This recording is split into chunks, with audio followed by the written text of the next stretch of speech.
Hi guys, welcome to Tarot in the Dark. Tonight we're going to do another pick a card on why do you keep attracting the same type of person, okay? So we have 3 different tarot decks here.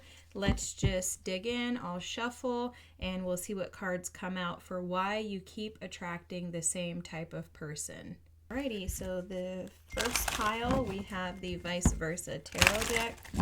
Let's pick a card. Why does pile number 1 keep attracting the same type of person? Okay, cards are flipping, but let me zoom out a little so you can see me shuffle. So you know I'm not making up no cards over here. Ooh, the Queen of Wands. Wow. So this is the vice versa tarot deck. So this is actually the Queen of Wands upright. Although I don't read reversals with this deck, it's a little different. So for pile number 1, the Queen of Wands is your card. And I'm going to just set this on top here.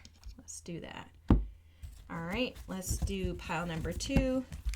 I think this is the Galactic Being or Galactic Star Tarot deck. If anybody's interested in the tarot decks, just leave me a comment and I'll look it up and tell you.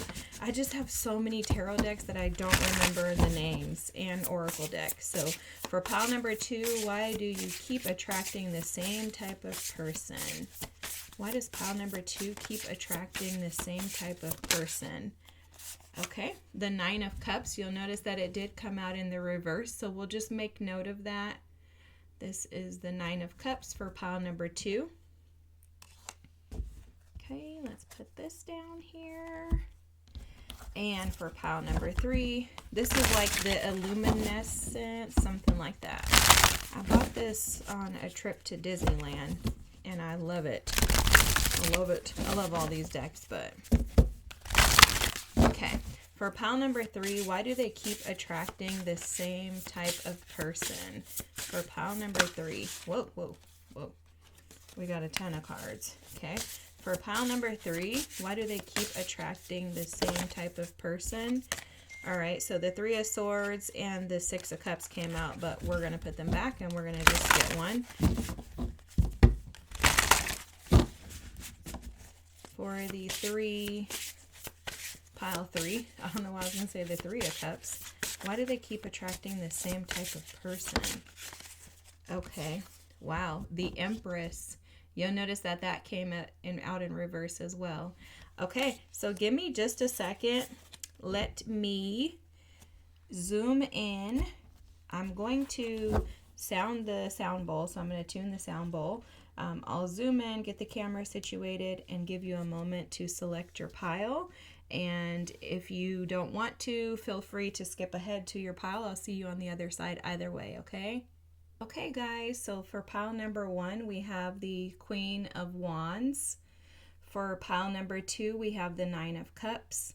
And for pile number 3, we have the Empress. And these are the cards that were chosen by Spirit and your ancestors for why you keep attracting the same type of person. Okay, let's go ahead and tune the sound bowl. I'll give you a few moments to select your pile and I'll see you on the other side.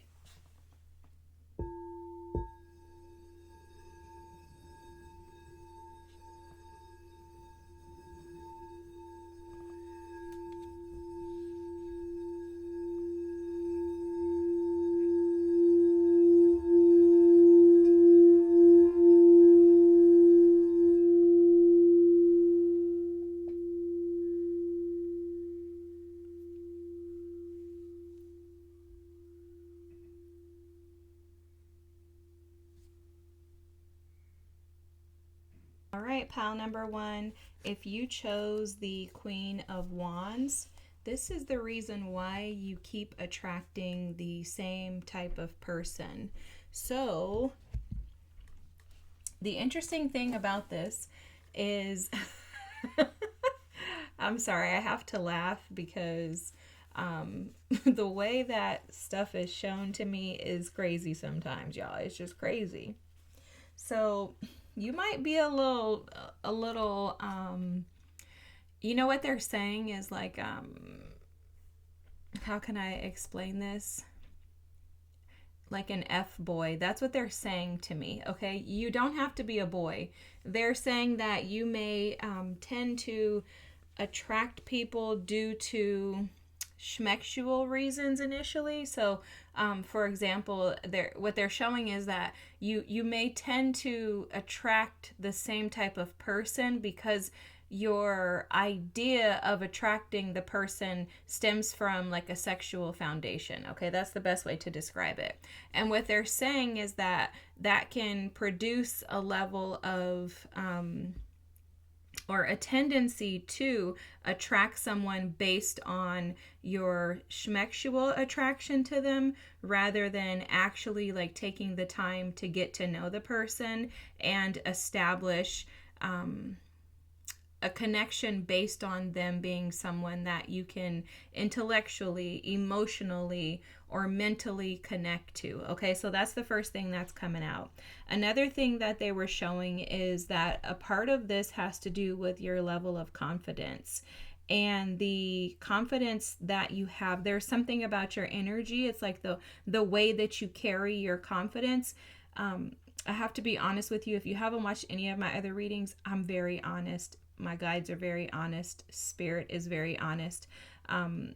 But there's something about your energy that feels very attractive. I think you're very attractive externally. I think a lot of people, men and women, are physically attracted to you. There's something about your aura that's very vibrant. It's also very like fun, spontaneous, and outgoing. And what comes with that energy sometimes is an imbalance in, the people that want to approach you. What I'm saying and what they're saying by explaining it as an imbalance is that the wrong people may come to you because they see you as someone that they are schmexually attracted to.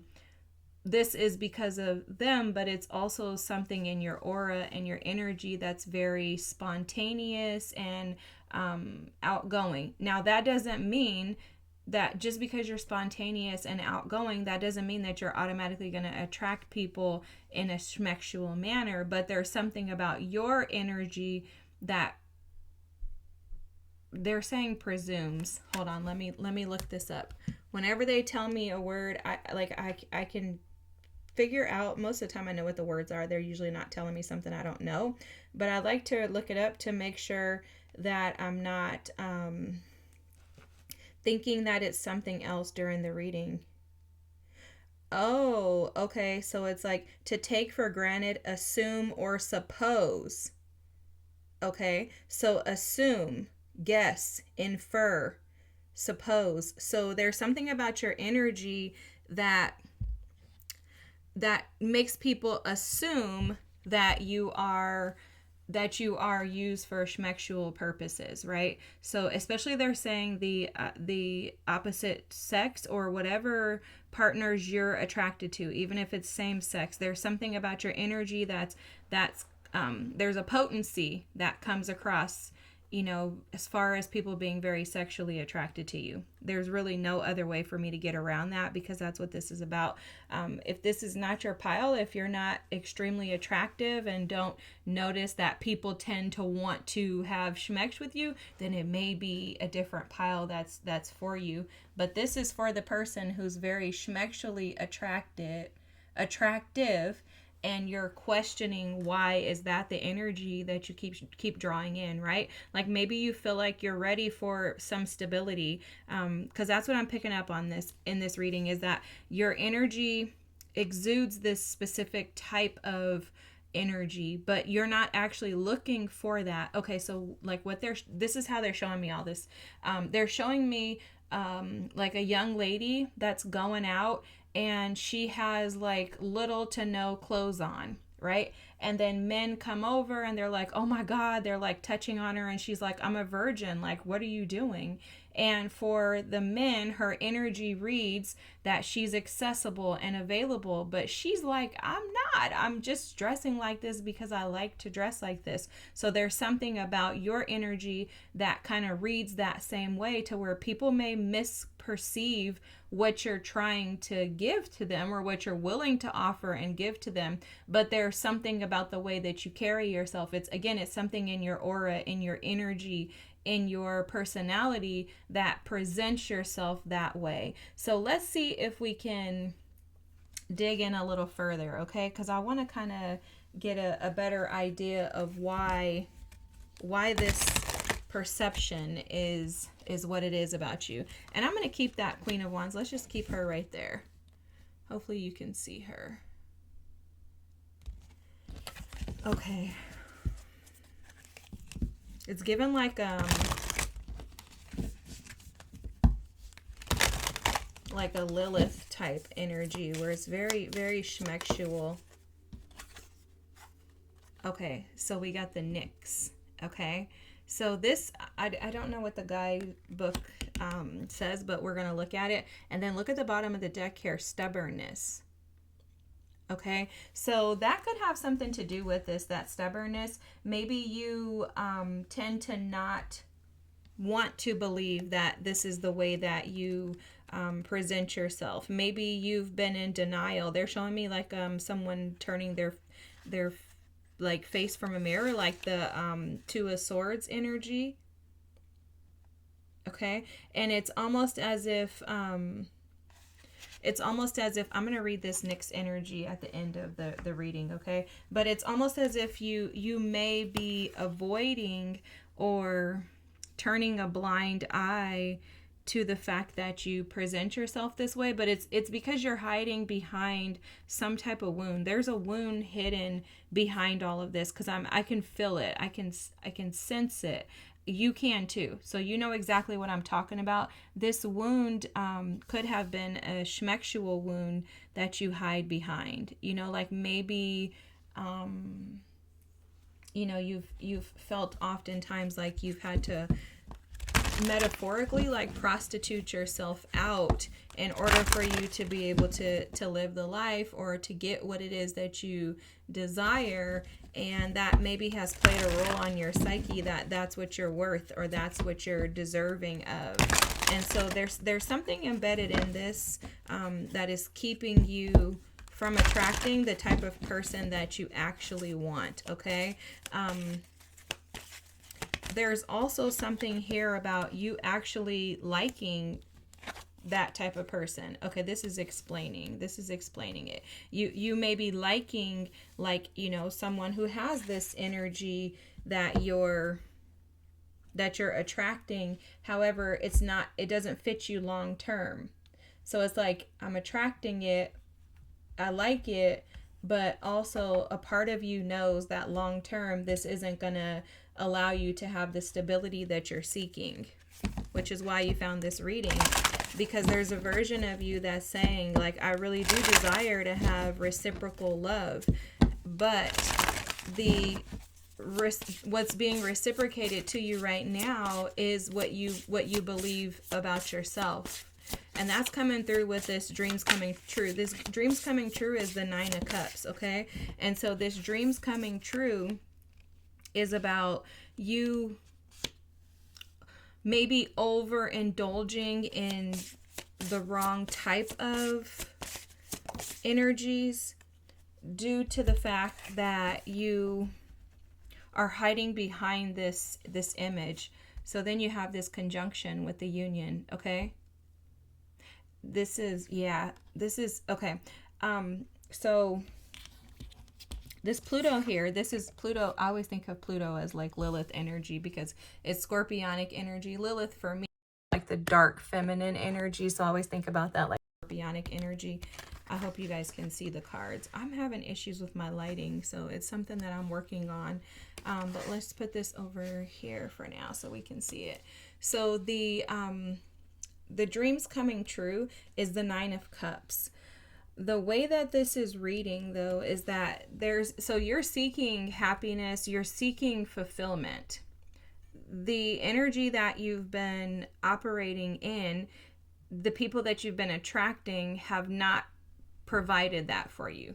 There's like a lack of stability in the lifestyle that you've been living. Your dating life has been unstable. I'm seeing the Knight of Wands, so you may deal with people who come in just to, again, have schmexual relations with you and then they're gone. Or maybe you're hopeful that this will initiate a full-term relationship or partnership. You may find yourself really liking somebody, and then when it gets too close or you get too comfortable with them, you may pull back.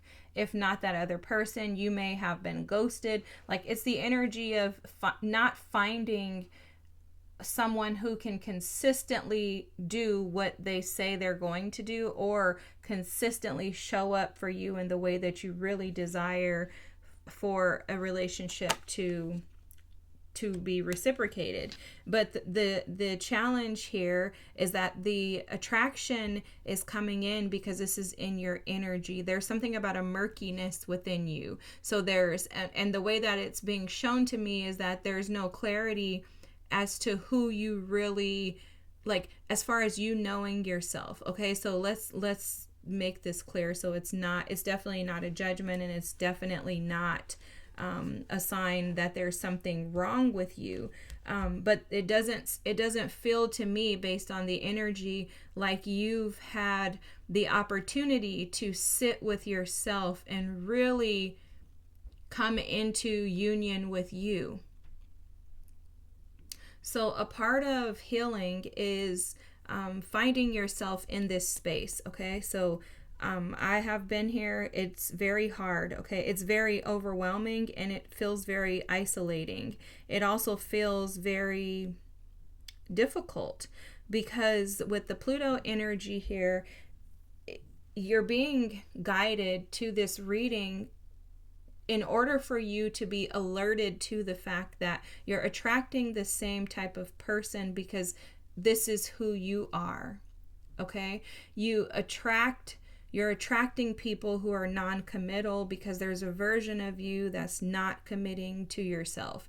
You're attracting people who are afraid of really just sticking to something because you tend to give up on yourself. There's something here about like a mirroring effect where you're lacking clarity in regards to who you are overall, and then that's bringing in that same energy. So these people that you're attracting, just like there's nothing wrong with you, there's nothing wrong with them. They're just lost, just like you. They're trying to find their way home, just like you. And the fortunate thing about this, because it really is fortunate, is that every single one of us have to take this journey if we really want to find our way back home. If we really want to allow the renewal of the Pluto energy to support us, and if we really desire to have union, it must first initiate with you. And so what's being advised to you by your team is to begin with you, to start with you. This attraction of other people is going to continue. So you're going to continue to attract the same type of person until you shift yourself. Now, the interesting thing about this Pluto energy is that Pluto is, like, for me, Pluto energy is the Tower and it's the Death card in tarot. Okay. And for me, the reason why is because you need the Tower to come in order for there to be a rebirth. And the Tower, it brings about destruction, but it brings about destruction only in areas of ourselves and our lives that no longer fit who we really desire to be. And so for you, this Nine of Cups energy is speaking to the fact that you really do desire for things to change, but you've just been stuck in this whirlwind. And even maybe even believing or lacking the confidence to believe that your dreams can come true. Maybe feeling like you're wasted, like the saying where people say I'm wasted or I'm washed up. Something like that is coming through. I don't know exactly how it's supposed to be said, but there's something like that coming through to where you may feel like it's too late for you. So maybe you're, a little older in age and you've had a lot of these relationships where it's been a lot of, schmexual energy, but nothing that has actually made you feel one with the person. Or maybe you had that and you lost it, or it left you, or you left it. But in order to strengthen your potential and your ability to be able to bring in the energy of someone who is like-minded, who will reciprocate. It's going to start with you really, really, really digging into yourself, assessing where your confidence comes from, reestablishing the way that you treat yourself, the way that you communicate with yourself, the way that you treat your physical body. That's going to be really big for you, because as you find clarity in who you are, you're going to recognize that people who are clear about who they are will come towards you. So this is really about you having confidence in who you are, but initiating this by first and foremost assessing who you are. I think that's so interesting that that was trying to come out, that Seven of Pentacles, because that Seven of Pentacles is exactly that. You notice the Tower is here too, right? I'm going to put this over here so you can see. I'll flip them all up. We also have the Three of Cups here. You may find yourself wanting to like hang out and maybe, you know, like have fun. That Three of Cups energy was what I was picking up on earlier with your energy being a spontaneous, outgoing individual. The Fool wants to come out too. Let's see what else wants to come. I do think that you probably are not giving yourself enough credit for the things that you're capable of. I also think that you're not seeing yourself in a good light. And I want to just encourage you that the only reason why your team would bring this to your attention is because they know that you're prepared for this. They know that you're ready. They also are here to support you and to shift you into, okay, I guess this was here first, yeah. So they're here to shift you into this new energy. However, I think that it's being done with a little bit of a fight, because I am seeing, we did see something about stubbornness here earlier. You may have heavy Leo in your chart. That's probably why you're like super attractive. I've never met an ugly Leo in my life. So that could be why that's coming through. I'm going to keep that there. Ooh, and this bypassing. Because I feel this bypassing energy in the reading for sure. It's in your energy. So you may have a hard time, which let me just let you know, you're not alone. You are not alone if you have a hard time accepting things about yourself. If you have a hard time looking at yourself, seeing who you are, seeing who you've become, you are not alone. You are not alone. This is one of the hardest things that you can do in your life, is sitting with yourself. That's one of the hardest things. One of the hardest things for me was to sit with myself, to accept every version of me, and to learn to love those parts of me that I actually hated. So this is not easy. It's not easy. I do want to bring to your attention, though, that your dreams can come true. So the things that you really desire, these things can happen. You'll notice in this Pluto card, this says core truths. And I think that this is being called out for you to really sit through this Tower, because this feels like you've like maybe even this reading is very triggering for you. Like it feels like you're having a Tower moment, or you had one recently, or you're about to have one. It just feels like something is erupting within you, which is kind of pushing you to shift this energy. And it's because it's no longer working for you. The amazing thing about that is that your higher self is calling this to be purged out of you so that you can have union. You have this conjunction card here, which is about union, and the coming together, which is the Two of Cups, along with the Nine of Cups. And what this is showing is, if you could get a grip on because this is the Seven of Cups here with the Three of Cups, okay, and the High Priestess is here, the Five of Wands, the Tower, and the Fool. Let me just give you the rundown. You do have the Sun at the bottom of the deck. So what they're saying is, if you could relinquish your way or your thoughts in regards to how things should be, if you could relinquish your ideas, thoughts in regards to not wanting to move, not wanting to shift, not wanting to change. Because they're bringing up the young lady with the clothes on, and they're saying that although, you know, your perception could be, well, I want to wear whatever I want to wear. If this continues to attract energy that you don't want to, then you have two options, right? You can either continue to appear a certain way to the world and not care based on you know, just wanting to operate from the space of stubbornness, or you could take Spirit's advice, which would be to try something different. They're not telling me anything specific, so try something different. What they're saying is, they're giving me the saying, if you do the same thing and you expect a different result, then that's the definition of, what is it? I don't know, guys. What's the definition of? A fool or something like that, I think. I don't know. For some reason, it's not coming to my mind, but they're telling me that, but I don't know the last part of it. Oh, insanity. But they're saying that in order for things to shift, you have to take inventory. And that's what this Seven of Pentacles is about. Now, it's very interesting because if you look at this Seven of Pentacles, there's a skull here. So it's almost like, don't sit and wallow in, because that's what he's doing. He's kind of sitting and just like wallowing in his thoughts, really wallowing in his actions. Like, what have I done? And he can find himself in a pit. You could probably find yourself in a pit if you just sit and just nitpick at all of the things that you could have done differently.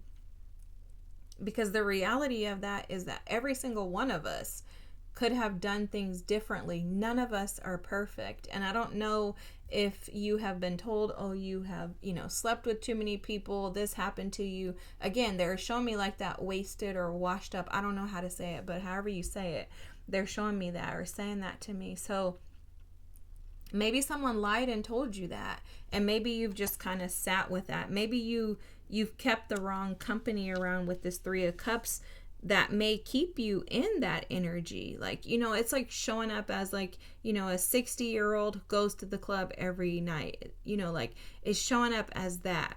So there's something in your energy that you've been doing and maybe not wanting to relinquish, but that's affecting what type of a partnership or connections you bring in. And what's happening here with this Five of Swords is like you've been in your mind about this for so long, so stressed, but determined to win, right? You're determined to, there's something about you. I'm telling you, you got strong Leo energy here because the determination is nuts, okay? You're like determined to not shift out of the way that you've been doing things. And this is why you keep attracting the same person. The Tower here is showing that you've been praying for this. So even if you have been stubborn, all of us are, guys, my guides, trust me, they have to go through hell with me. I tell them all the time, I don't know how you guys do this because I'm just a nutcase. But you've kind of got the same energy as me where where we're a little resistant to change. And so there's a part of you that has been praying for this change, although you don't want to give into the change. So instead, your team steps in and says, we're going to just get you out of this. We're going to get you out of this. Because you'll notice, like, this is the Tower in the reverse. Okay, this is the Tower when you surrender, when you give up your way and say, okay, Spirit, I'm going to allow you to guide me because clearly I don't know what I'm doing. This is when you got to get kicked out of the building. So for some of you, I would be very, very, very, very confident in saying I'm sure that you've been kicked out of relationships. You've been kicked out of relationships that you don't belong in. You may be getting kicked out of a relationship right now that you don't belong in because the next card is the Fool. And it's interesting because it's next to the bypassing. So this shows me that you may have a tendency to want to do whatever it is that you want to do without taking into consideration the long-term effects. That also is why you're attracting the same type of people, because nothing's changing, nothing's shifting. You know, Pluto energy, which is about renewal, is, again, like I mentioned earlier, the death card. So this is all about allowing the old version of you that doesn't align with who you want to become. Because that's the key there, is you have to take into consideration who you want to become. And who you want to become is the reward or the prize, the golden ticket that you chase after. Okay, that's the treasure that you go after and find. And so that version of you that desires to have stability and consistency in love, the version of you that desires to have mutuality and, you know, whatever else you desire in a relationship, harmony, peace, you know, someone you can connect to that actually gets you, someone that you have all day, every day, not just, you know, once a month. If you desire to have that, then you have to use that as the, you know, that's the final point, right? So basically when you run a race, that's the rope at the end, okay? And so there's something about you trusting your inner self, because you know, with the high priestess here, you are spiritual, you have intuition that is heightened, you're very much aware. One thing I want to call out about the high priestess, though, is that she's never going to shortchange herself for someone else. She's not going to bypass, because she's sitting on truth. She is truth. That's this clarity here and the dark. She can see the difference between dark and light. And so you can see the difference between dark and light. You just choose to go past it, because I think you just, again, you want what you want in the moment. I'm laughing because this is most of us humans, okay, guys? If you're here watching this, you know, like, I hope you're receiving this with love, because there's no reason that I will be here to do this just to rip your head off. No, it's your guides are giving you this information so that they can support you through to get to the other side. And it's because not only do you desire it, but they do. They didn't put you here for you to live in the energy of feeling lack, okay, in any capacity of your life. And that's what you're feeling. You feel a lack. There's like something's missing from you. There's a void there, and it's because you desire something. Your higher self desires something, and you just want to know how to get it. But a part of this is embracing the fact that you may be getting in your own way. Okay, so again, it's something about your energy not being aligned with what you truly desire. And that's why I think their advice for you is to sit with yourself and write down, jot down, journal down who you are, who you really are, not maybe what you show people, but who you really are, and then what you really desire. Like, if there were no limitations, if you didn't have any societal expectations, if you could be free without the ideas of others, what would you truly desire, and who would you truly be? And I think once you assess that, you're going to establish a level of truth. And once you establish that level of truth, anytime you operate outside of that space, it's going to affect you so negatively. It's going to put you in this Five of Swords energy where you're going to have constant mental stress, anxiety, just overwhelm. You're going to feel it. And that's when that tower is going to hit you, if not already. Because the tower comes when you just can't take it no more. You're like, forget it. I'm tired of being stressed out about this. Let me just fix whatever it is that I'm being asked to surrender into. Let me give over to that, because I clearly am in the way. Now, you have a ton of potential to have a relationship. And I want to just call this out, because for some reason this is coming up, and I don't know why. You must, though. They're telling me that you need to know that there's nothing you have done. There's nothing that you've been through. There's nothing that you, like, you're, you know, like, I don't know, your appearance or something like that. Whatever it is to you, whatever your insecurities are, whatever those wounds are, whatever past experiences you may be tallying up with this Seven of Pentacles energy, whatever it is that you wallow in that keeps you down, that makes you feel low, whatever it is, it's a lie. There is someone that will not care about any of those things. And in order for you to get that, you have to align yourself with being fulfilled independently and believing that you deserve someone who will embrace and love all those things about you. So there's something about when you learn to love those things about you, you're going to automatically attract someone who will do the same. And I'm hearing someone say they're not going to worry. Like they're telling me they're not going to worry. The other person, whoever your partner is not going to have a concern in the world about the things that you are insecure about. Like it's not even going to faze them. Okay, pile number one. So whatever that is, get it out of your mind. That's literally a thought from the devil just to kind of create chaos and conflict within you. There's also, I'm sure, some shadow inner child wounds that are attributing to this. Those are all lies. Your inner child needs to know that, hey, those things happen, but they happen to form us into who we are today. Look at us. We're powerful. We're strong. We're beautiful inside and out. We have so much potential and so many opportunities lying ahead, just waiting for us to just get in the boat and go. So all you have to do, pile number one, is get in the boat, believe in yourself, pour into yourself, renew your mind, renew your body, renew your spirit. And you are going to find that you will then conjunct with that union that is yours. It's already on the other side. It's just waiting for you. The cards are here clearly showing that.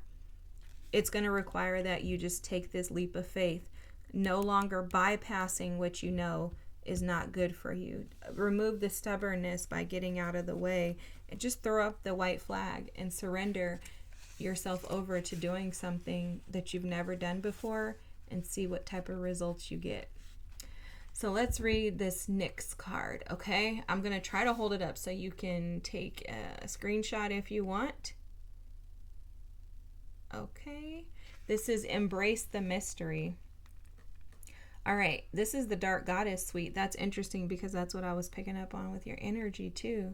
So Nyx is the Greek goddess of the night and mystery, embodying the power of darkness as a space for intuition, insight, and transformation. Right now, you may feel scared and lost. The path ahead seems unclear, and you're uncertain where to go or what comes next. But Nyx is here to remind you that you don't need to have all the answers right now. Nyx has the power of precognition, the ability to see beyond the veil and offer glimpses of what's to come, and aligns with Piscean energy. Your message is that the darkness surrounding you right now isn't something to fear. It's a space where you can connect with your intuition, where secrets and insights are waiting to be revealed, and it's part of the path that leads to a better future. Believe it or not, Nyx asks you to trust that what you need will come when the time is right. In the stillness of the dark, your subconscious mind is working, and the visions of the future are starting to shape. Let go of fear and lean into the mystery. What you need to know will reveal itself in time. The additional meanings for this card are embrace the mystery, use your intuition as your guide, don't be afraid of the darkness, pay attention to your dreams, and release fears. Wow. That's awesome. I love that. Guys, Piscean energy also represents the Hangman. I want to just call this out. The Hangman for me can represent being too comfortable in situations that you should be uncomfortable in. And what that looks like is what you're reading is screaming, okay? It's screaming the energy of I'm comfortable in this, which is why I'm stubborn, which is why I'm bypassing. I'm so comfortable in being this way because this is who I've been. This is where I've created joy, laughter, fun, excitement. However, it's not aligned with the true, authentic version of you that's screaming within to be freed. And oftentimes we can become so comfortable in situations that really make us uncomfortable, but yet there's a fear of what happens when I take that leap of faith. Is that leap going to put me in a space that's better than where I'm at now? Because although I don't like it here, I'm comfortable here, right? And it takes a huge risk to say, I'm comfortable here, but this is not the best of me, right? That's that Nine of Cups energy. This is not my dreams coming true. I'm living a good life, but it's not what I've dreamt of. I know that there's more out there, and that only happens because it is destined to be yours. But it starts with faith. It starts with hope. It starts with belief in self, with belief in spirit, and trust that if I take a leap of faith and leave my comfort zone, you're almost guaranteed it. And I only know this from experience. I only know this from experience, guys. There's nothing that I get on here and say that I have not had to endure myself. I know all about this energy. I know how you feel. I was very promiscuous as a young gal. I was going to say young child, but I was a young girl. I was very promiscuous. I was seeking something I never knew that I had inside of me. And it sounds so cliche for people to say everything that you desire is inside of you. But let me tell you from experience, I promise you, everything that you desire is inside of you. And from experience, if you don't find it inside of you, you'll never, ever, ever find it outside of you. And if you do find it outside of you, it'll never be enough to validate you. So you have to find it within so that it can be experienced with appreciation externally. Another thing I want to tell you, and I don't know why I'm telling you guys these things, but from experience, I promise you, you will not be prepared for what you truly desire, what you truly have dreamt of, if you don't go through this dark phase where this Pluto energy renews you. There's no way you'll be prepared for it. You'll get it and you'll turn it into something that will become a toy that you play with and then you release or you ghost or you run from, because you yourself are not prepared for the blessings of these dreams that you have. But if you will go with the flow, if you'll release the desire to walk in self-doubt and self-defeat, because your energy feels a lot like mine, to where we will just beat ourselves up like, oh my God, I've done so much wrong, I'm going to hell, I'm the worst person ever, that type of energy. If you walk in that, then that's what you're calling in. But if you will believe that that was me, I did those things, but those things were benefits. If you didn't have those things, you wouldn't be who you are today. You needed those to create your story. And those are old chapters. People are going to read past those, and what they're going to look at is the chapter that you're in now, the chapter that you're going to when these dreams come true. So try not to, and I know it's hard, try not to beat yourself up about what you've done, where you should be, where you think you should be, comparison, etc. Don't do that to yourself. Instead, love yourself, nurture yourself, be kind to yourself, be confident in yourself and in the fact that you're going where you've always dreamt of going. And that this is just a part of the process. This is actually where you can find the flowers blooming. This is where you can hear the birds chirping. And this is where you can sit with yourself and say, wow, I'm amazed at what God has done in my life. Guys, this is a beautiful, beautiful phase in your journey of healing. Please do not bypass this, trying to get to the other side quickly. Just allow yourself to be, love yourself, even the stubborn parts of you guys. Taurus is in my top 3. I am extremely stubborn. And I have done a ton of bypassing. Bypassing. Oh, you did that to me. Okay, it's okay. You're going to be better. You're going to be better.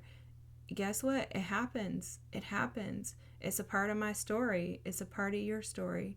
There's nothing wrong with us. We're humans. We're humans. We live to learn. and you only hurt so that you can heal. I hope that this resonated with you. I hope that you received this with love, because I absolutely love you. I'm only here because I want you to have what I experience now today, which is peace, wholeness, and joy that is beyond my comprehension. If this resonated with you, please feel free to drop a comment. Don't forget to like and subscribe if you don't mind.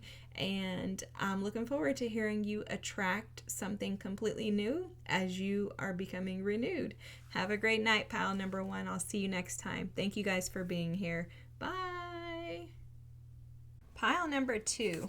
If you chose the 9 of Cups, this is why you keep attracting the same type of person. Okay, so guys, immediately I was being told, and I guess I should preface with this as I did with the other pile. If you haven't watched any of my other readings, the messages are going to come out very direct, straightforward, and honest. So if that's not something that you're interested in, you may not want to watch this reading. I want to just give you a heads up, because the only way to healing is through truth, through transparency, and through clarity. And so that's what this is going to be about. Immediately, what I was being told in regards to pile number 2 was that there's something about your energy that is overgiving. Okay, so the reason why you keep attracting the same person, what they said very specifically was your gluttonous when it comes to your giving. Okay, so this is energy of someone who has a very big, considerate, kind, loving, sweet heart. However, what happens is people take advantage of you because there aren't any boundaries. The 9 of Cups, when it's in its shadow self, is someone who has no boundaries, no limits, no restrictions in regards to what they will do. And this is speaking to someone else. So what you will do for someone else has no limits, no boundaries. Say, for example, you're like, if this is my wife, this is my husband, I'm going to do whatever they ask. Okay. It doesn't matter how it affects me, but I'm going to do it because I want to make sure they're happy. This also can come across as the energy of someone who wants to keep peace at all cost. And what that does is it causes you to end up suffering because you're essentially making everyone else around you happy, yet you can't find that happiness and joy within yourself. So you're sacrificing yourself for the sake of others, and essentially that is self-sabotage, because that's what this 9 of Cups would be in its shadow, is self-sabotage, is someone who is they keep using the word gluttonous, but like a glutton, someone who excessively overdoes whatever it is that they put their hearts or their minds to. And this can also be someone who has addictive patterns and behaviors. Although I'm not picking up on someone who has a substance abuse, that type of addiction, which we would typically think of, drugs, alcohol, schmecks, things like that. I am picking up on the energy of someone who is addicted to like people pleasing, making sure that everybody else is tended to. And so although we haven't asked for it, we haven't gotten there, one thing that's going to be very challenging for you to overcome in your if you desire to attract a different type of person is going to be holding back on your energy. It's going to be creating and setting and establishing boundaries to protect this love, this kindness that you are, because I think people have taken advantage of you. You may notice that you often feel like people only want to be around you because of what you have to offer them. You may question whether or not people actually like you, or if they just like the idea of you, the thought of you, right? Like, especially in relationships, you may find yourself wondering, like, do these people actually know me? Do they actually know me as a person, or do they just know what I can give? There's also something that they're bringing up in regards to a bridge. So it's almost like they're showing me that the bridge the bridge is on the other side of this space that you're currently in, because more than likely, if you're here, you're desiring to attract a different type of person. You're desiring to attract what you really, really desire. And this seems like it's going to be a huge mountain for you to climb. It feels like they're showing me somebody climbing a snowy mountain. I watched this Will Smith show a few months ago, and he was like climbing this like avalanche. It was ice, not even snow, it was ice. And he had these claw type boots on, and he was just hiking like very like vertically up this avalanche. And so they're saying that for you, this is going to be one of your biggest challenges, is overcoming yourself, like reestablishing yourself and freeing yourself from the restrictions that you've allowed others to place on you due to a lack of boundaries and limitations as to how far you're willing to go to sacrifice yourself for the sake of someone else. Another thing that's coming through too is something that I personally had to deal with when I was trying to come out of this same type of energy, and it has to do with the way that you view yourself. Like I remember someone asked me one time, they said, what is it about you that thinks that everyone else is more important, more significant than you? And I was like, man, like at the time I was like, I don't think that. But at the same time, I was like, he's right. I kind of do think that, but I didn't know why I thought that. After spending a lot of time working on my inner child and really trying to be attentive and aware of my triggers, I realized that I never was made to feel like super significant as a child. I was a middle child, and oftentimes middle children, kind of get overlooked. But my mom was very busy working, trying to make sure that we had a place to live. My dad, like I knew him, but I didn't have like an emotional relationship with him. It's kind of like he was there, but not physically in the house there. And those types of things will create a child who feels overlooked. And when you feel overlooked, you tend to attract people and partners who will just recognize you, right? They'll see that you're there. And that's kind of the expectation that you set, is that I just want someone to be here with me, because I didn't experience that as a child. Your inner child is just seeking to connect with someone who will actually see you. And what happens is we get in these connections, typically through trauma bonding, and we don't realize that that person sees us, but that person may not actually see us. Does that make sense to you? If so, if you're still here, I'm sure this is making sense to you.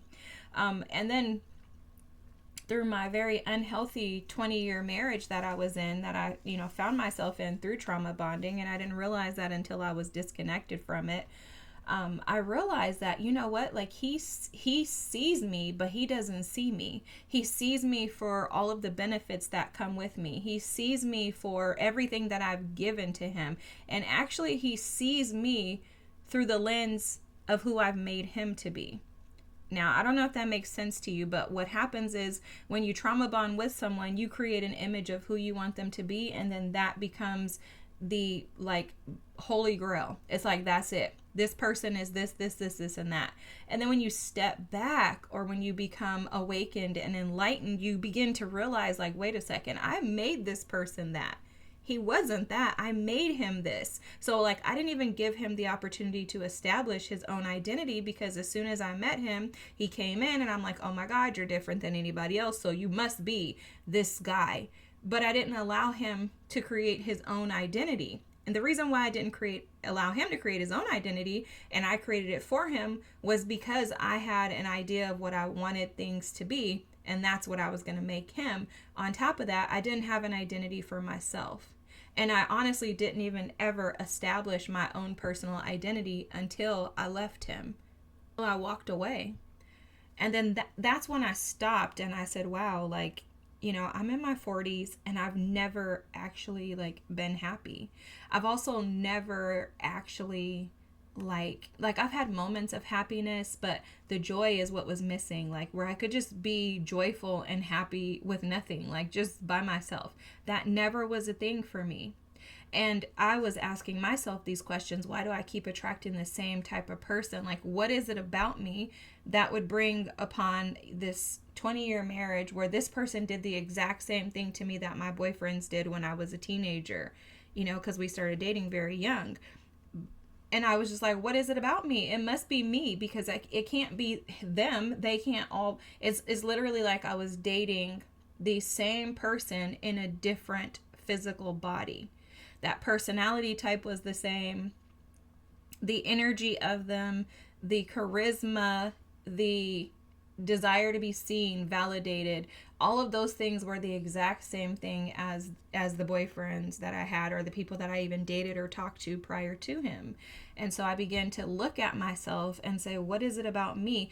And it came back to the fact that I never saw myself. I never knew an identity within myself. I didn't know who I was. So if you don't know who you are, then you will continue to attract the same type of people, because you haven't established a boundary or a status quo, or even a standard, I guess we could call it, for who you are. And so if you haven't established that, then you're going to bring in people who are going to also have that same gluttonous type of personality, where they just indulge in and overindulge in a characteristic. And if you are who I'm seeing you to be, you're a giver. So you're going to attract takers, because it's natural that takers are drawn to givers, just like givers are drawn to takers, until you establish an identity that says, I'm a giver and I need to protect my giving. There has to be a boundary on everything. I remember my mother-in-law was a nutritionist, dietitian, whatever you want to call them. And I remember telling her one day when we would have family things, I would say, oh my God, like I need to, like, I can't eat that because I'm trying to like watch what I'm eating. And she's like, you can have whatever you want, just don't eat all of it. So she would say, go get you a slice of cake, just not the whole cake. And I'm like, okay, she's right. So too much of anything is a problem. Too much niceness is a problem. The reason why is because you don't always want to be nice. So when you're nice and you don't feel like it, you're denying your own truth. You're denying your own humanity. You're not allowing yourself to be a human. Now, that doesn't mean you should be rude or disrespectful to other people, but you should allow yourself the space to not have to be kind and smiley and giggly and be cracking jokes with people when you really want to be isolated. Allow yourself what it is that you deserve and desire in those moments. And I don't know, like, I don't know why I'm sharing all of these things with you, but the bridge that they were showing me on the other side of this mountain is the access to your freedom. Because in this card, the Nine of Cups here, she's very happy. It's like her wishes are being fulfilled, but these wishes are never fulfilled without going through some type of challenges. I wrote down a quote the other day. I'm going to find it. I put it in my notes. I'm going to find it and read it to you because I feel like it's important for your reading. Let's see.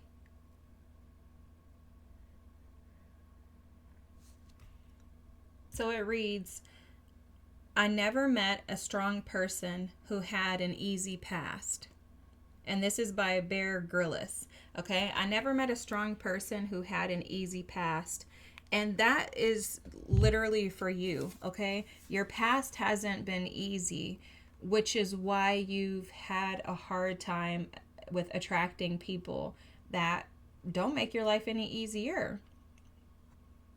The Nine of Cups, being like your main card, is really showing how if you can cross this mountain and get to the other side, there's a bridge to your freedom, but it's not going to come by the easy route. Like, this is not going to be easy for you to overcome. It's going to require that you kind of fight and push your way through. And it's almost like there's a nudge. Like, you may be even here listening to this reading because you've been being nudged. I mean, I believe that. I don't believe anything happens by happenstance, but it's like your guides are nudging you to chase after your dreams, to chase after your happiness, and to really seek what is beneficial and good for you rather than for others. Now, I love this. Nephthys, I think is how you pronounce it. Okay, I love this because I'm going to read the guidebook at the end. I don't know these cards off the top of my head. I've seen this a couple of times. And what this is for me is showing up as like scorpionic energy of death and transformation, of rebirth. This also gives me the vibes of like the phoenix. So there's something about your energy that's being asked right now to destroy the old in order to usher in the new.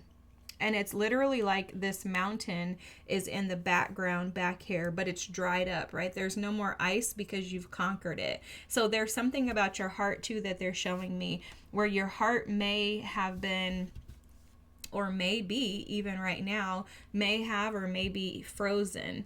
And what that looks like is you may feel like you are not able to access your emotions. You may feel out of tune or out of touch with your emotions. You may feel disconnected from your emotions. You may be focusing on outside things at this time.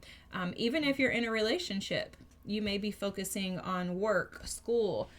Like, I'm hearing anything that you can to try to get you out of like needing to tap into your feelings and your emotions. There's some type of escapism that they're showing me in that card, and it's escaping because you recognize that you're not happy. Now what's interesting is that this is also an 8 card, which is giving me 8 of Cups vibes, because it's almost like right now you may be like in transition to where you're being like, you're feeling more desire and pull. Your higher self is like pulling you, trying to grab you and pull you up out of unhealthy emotional attachments, things that you may even just be loyal to but really don't have a desire to stay attached to.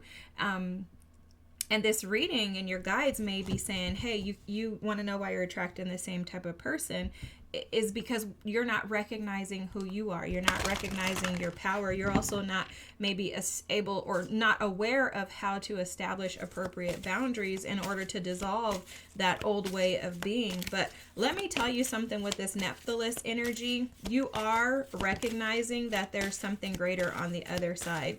And just by experience, personal experience, guys, that's the first way to get you out of the old and into the new, is to recognize that, hey, there's something else on the other side that's waiting for me. And so what that means is that you're doing the right things, you're on the right track, and that things are going to balance out for you. Again, this does not come easy, okay? This is, for me, this was one of the hardest things that I ever had to do in my life, was to be able to step up out of, this persona that I had been living for so long, pretending like I was living my best life when actually it was for everybody else and not for me.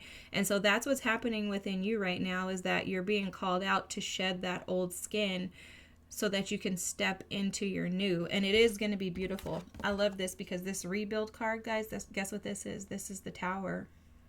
Okay? The Tower is the energy of destroying the old version so that the new can be established. Now, the Tower card is my favorite tarot card. And a lot of people hate the Tower card. I'm going to try to fix this so that you can. A lot of people hate the Tower card, but I love it. The reason I love it is because nothing in your life that is solid, that is, grounded, stable, and rooted is going to leave. Like, that's just not going to happen, okay? The things that leave your life are the ones that require rebuilding, right? This Tower is necessary to destroy the old version of you that's not allowing you to operate in your authenticity. At the bottom of the deck here is the throat chakra. And there's something that they're showing me in regards to you and your inner child wounding that has halted your ability to be able to fully express your authentic self. There's something in your childhood, they're showing me a mom, something may be connected to your mother. So maybe a mother wound that is affecting your ability to really stand up and walk in your authenticity. Your mother could have made you feel like you were never good enough. It could have been a father too, but they're showing me specifically a mother for someone. So you could have felt inadequate and insignificant to your mother, which would bleed into you wanting and seeking approval from others. If your father was a challenge for you growing up, if you have a father wound, I think everybody has a mommy and daddy wound, but anyways, if you have a father wound, that could also be impacting this, because you may be seeking validation in a partner that was never given to you by your father. So that could be either type of parental wound.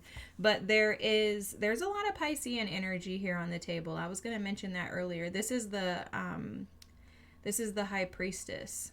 Okay, so there's something about you trusting your intuition, something about you trusting your uniqueness. It's also, too, very interesting the way that they're showing this to me. It's like there's something about you establishing a boundary based on what you hear.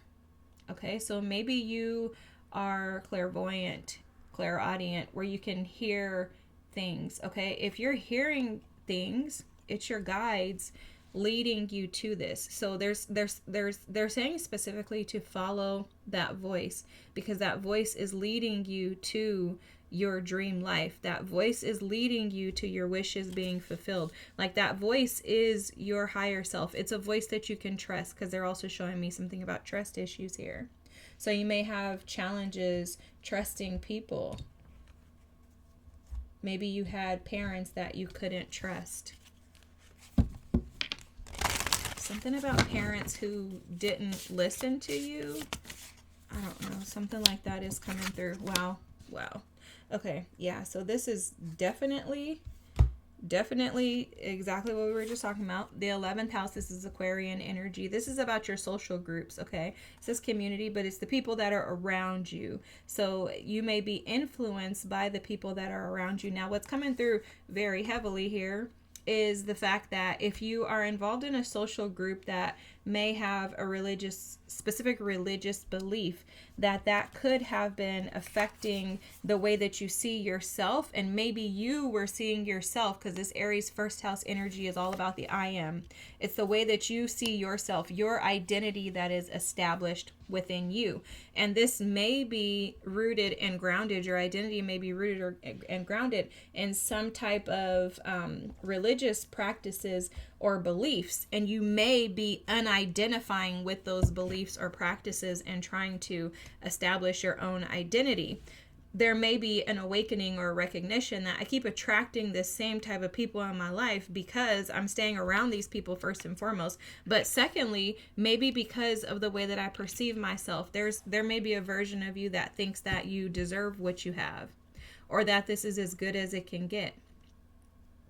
There may be a version of you that doesn't trust your intuition. So when you hear things, you're like, oh no, I don't know if I should believe that because, and I'm going to set that there, but you may be thinking, I don't know if I should believe that because, maybe you've been told that you don't have gifts. Maybe you've convinced yourself that your gifts are not accurate.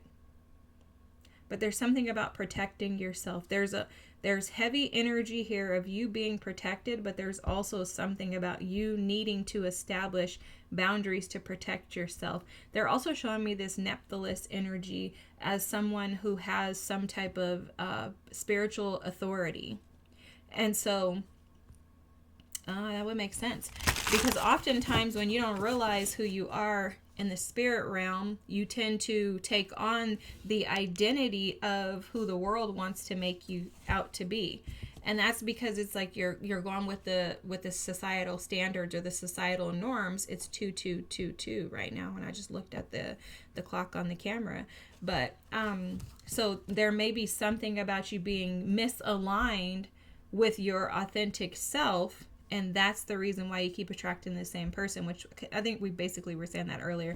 Now we're probably just repeating. They're just saying it in different ways. But if you recognize the spiritual authority and the spiritual power that you have, the gifts that you have, then there should be a recognition that these things need to be protected. Everyone can't have access to your power because they can actually... Okay, how can I explain this? That makes sense. Help me, God. When you're a spiritual being, when you have gifts that are spiritual gifts, others can see those gifts. They can feel them. They typically tend to sense and feel them before we do. They're like, oh, I knew you were supposed to be something great. And you're like, what the heck? I'm just a regular person, right?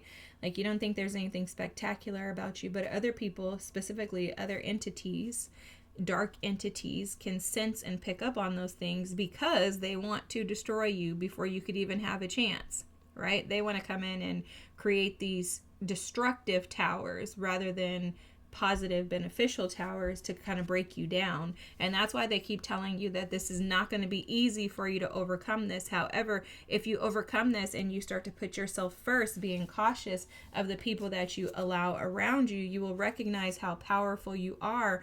There's also something about you recognizing that you are the gift and it's not the other people, but you don't recognize that because your confidence has been chipped away at.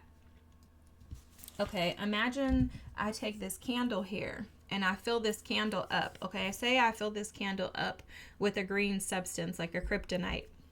If I fill this up, and what happens is as others are around you, they're like siphoning, like just taking a little bit of the green away. And this is your superpower. In the candle, this is your superpower. They just chip away, chip away, chip away. At some point, your superpowers are going to be gone, but you can't see that container within you. They're going to diminish, right? They're going to shrink them down, minimize them. And then you, when you recognize, when you step into this, you're like, oh my God, I did not realize that I even had these gifts. And you're going to have to fight to be able to pull them back out of you. But it's really because you didn't recognize it, but you allowed others to come in and establish who you are and create an identity for you. And then you just fell in alignment with that. So that's affecting why you're attracting these type of people. It is because you haven't established your own identity. And I think it's so interesting that they're showing your gifts here. Like, they're talking about your gifts. Look at this, 10 of Swords here. You're unhappy, pile number 2.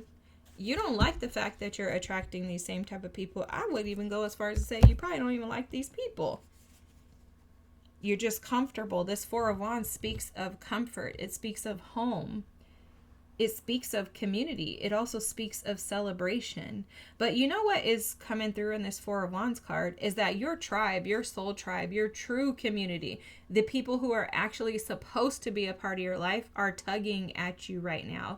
They're pulling for you. They're desiring you. So you may have spiritual gifts that are being pulled and tugged on to come forth so that you can actually align with your tribe.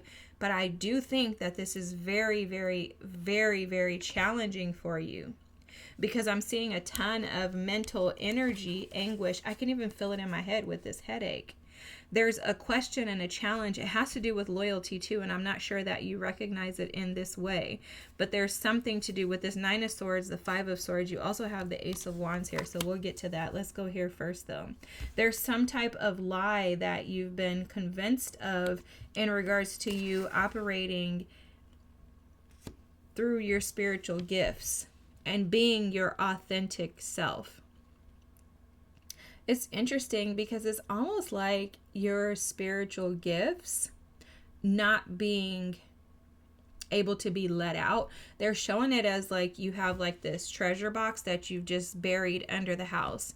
And say, for example, you're like, oh my God, like say, for example, you have a chest. Imagine you have like a little leprechaun chest, treasure box, okay? And it has $3 million in it. And you're living in like this little shack and you barely have enough gas money. You're just living from paycheck to paycheck. And they're like, all you have to do is go downstairs and get the treasure box up. But you're like, no, because if I pull that out, people are going to think I'm crazy. And it's like, no, that's for you to use. It's yours. Like it's a good thing. Like you were given this treasure box so that you didn't have to suffer. But there's something about your childhood and that inner child, those wounds that are convincing you that you're supposed to suffer. Convincing you that you're supposed to stay hidden, that you shouldn't be seen. And this is affecting you in relationships because you keep attracting people that also have that same energy. They don't see themselves. They don't feel worthy. They need external validation because they can't give it to themselves. So I think that you have done a lot of work to come out of a lot of these energies. But there's something about this lie, this deception that you've been told by your community or grew up in. That's how this feels. It feels like something that you grew up in. This energy of, I can't express myself because that's against societal rules or ways of being. Like someone who is, a part of the LGBTQ plus IA community, like, and they feel like they can't come out because nobody in their neighborhood is going to accept them. That's how this feels. Is like, you have something. It's who you are. It's who you are. But you're not allowed to share it. And so it keeps you trapped because you just can't ever be free. It's literally like a jack in the box that someone is just spinning. And this is your team. Your team is essentially winding up the jack in the box. And it's like it's stuck. It's stuck because you're not letting it out. And you're not letting it out because of fear with the 5 of Swords, but also because of internal lies that you have convinced yourself are truth. You know what they're showing me is that that these lies are not the truth, but they're saying the only reason why you accept these lies is because you're afraid of how people around you will react if you actually do find happiness in your gifts. Okay, so it's almost like you keep attracting the same type of people because you're afraid to succeed. You're afraid to take a leap to succeed because you're afraid that people around you will judge you or not celebrate you. So it's like you're afraid of happiness, afraid of doing something different to get happiness because you're afraid of how it's going to affect others. There's too much emphasis on how everybody else is impacted, and that's affecting your own ability to find happiness. And this is also why you keep attracting the same type of people, because you're staying stuck in this same group, this same community. You won't choose yourself over other people. That's the gist of it, pile number 2. I think you're very ambitious. I think you have a lot of goals, visions, ideas, thoughts, things that you want to chase. But there's something about your childhood. And I get this because, guys, there's cultural differences. There's, spiritual, religious differences. Like, these things play a role in all of our lives. I don't know why people like to act like, oh, I'm so spiritual that real life doesn't affect me. No, it does. And anybody who acts like they're so spiritual that they don't even know how to get through real life is a fool in my mind, because this is life. We live real lives. Like, none of us live in clouds. And so this is absolutely normal. For you, the challenge, that's why they kept saying that it's going to be very, very hard for you. Over this mountain where you're climbing up an iceberg with these boots that have these little claws in them. I mean, that was hell for Will Smith to get up that avalanche. And it was like every time he would climb, it would get colder. The wind would blow harder. And I think that's how you feel every time you try to come out of this, every time you try to escape these people that you've attracted. For some of you, this could even be a marriage that you're wanting to leave. It's stressing you out. You may feel like you're living a lie. You know what's interesting? I just saw this. Look at this. Look at what this says. The truth is out there. Trust the process. Wow. This is sleepless nights, stress, anxiety. The 9 of Swords for me is depression. It's like you feel alienated even in your own home. I know how that feels. I know how that feels. You're seeking new. You want more passionate, creative, fun endeavors. But walking away would leave you heartbroken. Walking away from these people would cause you pain. And I think that's the thing that you're avoiding, is that you don't want to cause them pain, and you don't want to cause more pain to yourself than you're already dealing with. And what I'll tell you is, this is something I had to come to grips with. No matter what, somebody has to be the villain in somebody's story. So if you are challenged by all of the things that we mentioned earlier, people pleasing, codependency, putting others before yourself, the last thing you want to do is let everybody else down. But you'll realize that everybody else lives the lives that they desire, and they're so concerned about yours, but they're doing exactly what they want to do. And what I had to tell myself was, why wouldn't you and why shouldn't you be afforded the same opportunities? You know, when my ex-husband was cheating on me and doing everything he wanted to do for, 20 years, everything he wanted to do against respecting me and the commitments that we made, he was doing what he wanted to do. And I had to really tell myself that, like, girl, you so worried about how this is going to affect him if you decide you want to walk away because you just feel like you just can't get over this. I was raised in church, so I was taught you need to forgive, you get married once, you need to act like Jesus. And I'm like, bruh, Jesus didn't have no wife that was cheating on him. So what the heck? It's not the same situation. But also, I was just taught by a very old school grandmother, you don't get a divorce. And so for me, this was hell. I was like, oh my God, I could never do this. I'm going to be ostracized. Nobody's going to like me. And when I decided to do it, I didn't feel like anybody supported me. My parents are generally very supportive of me. Like, my dad is very religious, but he's typically supportive if I tell him something. He probably would die if he knew I was doing tarot. But you guys, when I had to tell him that I was dating somebody that's a Muslim, my dad was like, oh my God, guys. I thought, I don't know why I'm telling you guys this, but I thought he was going to have a heart attack. I was like, oh my God, you bless your little heart. He was sweating, drinking water. He was freaking out. Anyways, but now he's come to grips with it. I don't know why I'm telling you that. Maybe so that you understand that you're not alone in doing this very difficult and hard thing. Like I said, I left a marriage that I was in for 20 years, and I didn't feel supported when I told people that I was leaving, even by my family. I didn't feel like people were really, really supportive of me, because it was kind of like, well, what happened? I thought you guys were doing good. And they didn't understand that although, our relationship looked like it was a good relationship. I mean, we didn't argue. We didn't have no drama, chaos. He was just a habitual cheater and a liar.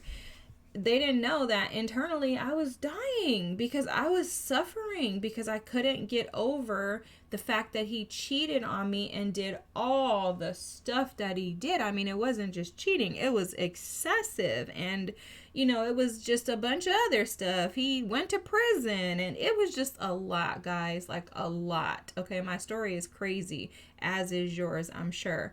But I'm only sharing all of this with you to say that when you put yourself first, other people may not agree with it. More than likely they won't, but it's because they haven't had the balls to do what you're doing. And what's going to happen is you're going to realize that once you take that leap of faith and bet on yourself, you're going to begin to see how other people around you probably needed to see you do that in order for them to be able to be courageous enough to do that for themselves. And with that, I am confident. It's 4:44 on the clock right now.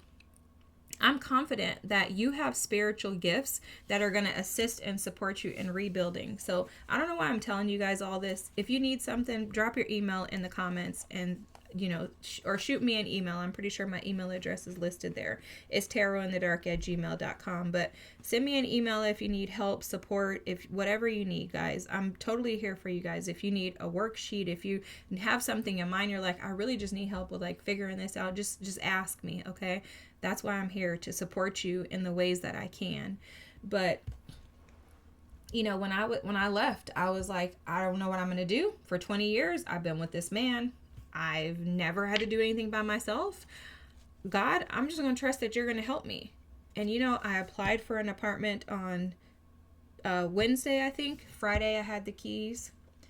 I didn't have any challenges with money. I have not had a money need since I have moved out on my own. And in fact, I have been more abundant since I left him than I was when I was with him. And I lived a really good life with him, but I have been more abundant. Are you guys hearing me? More abundant by betting on myself than betting on him and everybody else in my family to keep me stuck and trapped in a situation where I was in this 9 of Swords, 5 of Swords energy nonstop.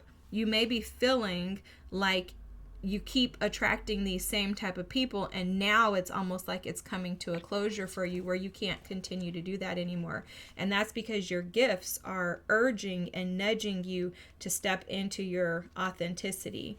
And if anybody deserves to live a life that is fulfilling, it is you. If anybody deserves to be happy, if anybody deserves to have new, passionate opportunities and experiences that make you feel good about life just by waking up. You don't have to get anything. It doesn't have to be like Christmas.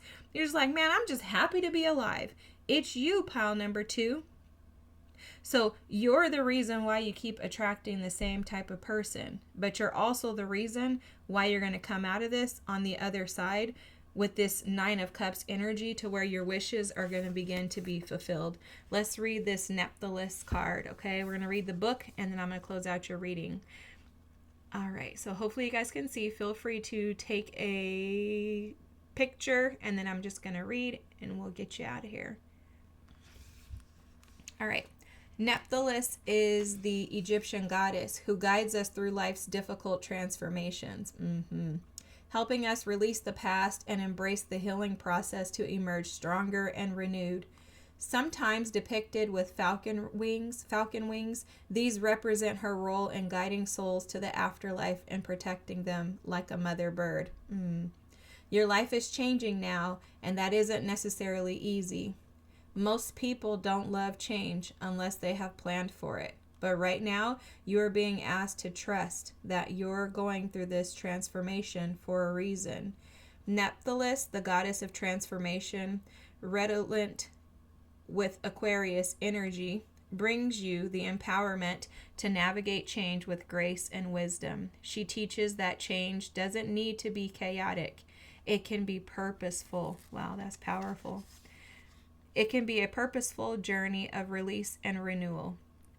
Nephthys reminds you that your true power lies in your ability to adapt to new circumstances and guide others through transformation.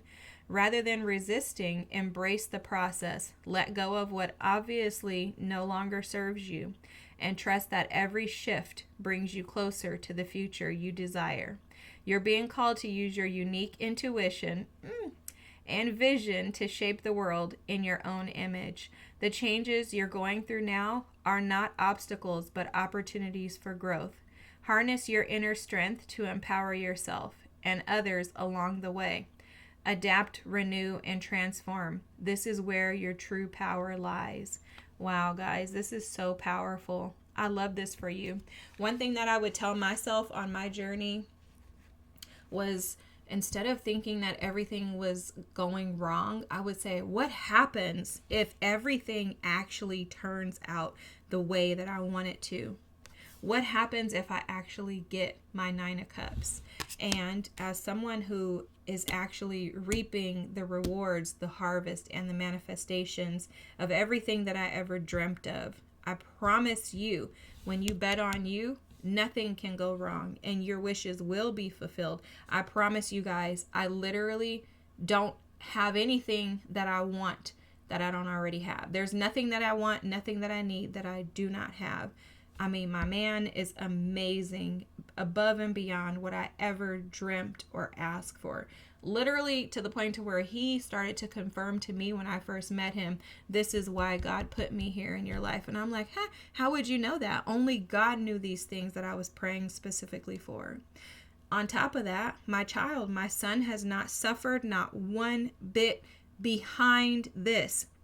I am able to take care of him by myself, to do everything on my own. His dad does not and don't need to. We don't need nothing from him. And I'm telling you that because these are things that would worry us, right? These are things as humans that would drive us crazy. But it took me betting on myself, believing that I was worthy enough to be happy And that's what shifted me into me living my dream life. Guys, I promise you, your gifts are not lies. They're leading you to your wishes. Okay? So follow through, push through. You got this. You got this. You got this.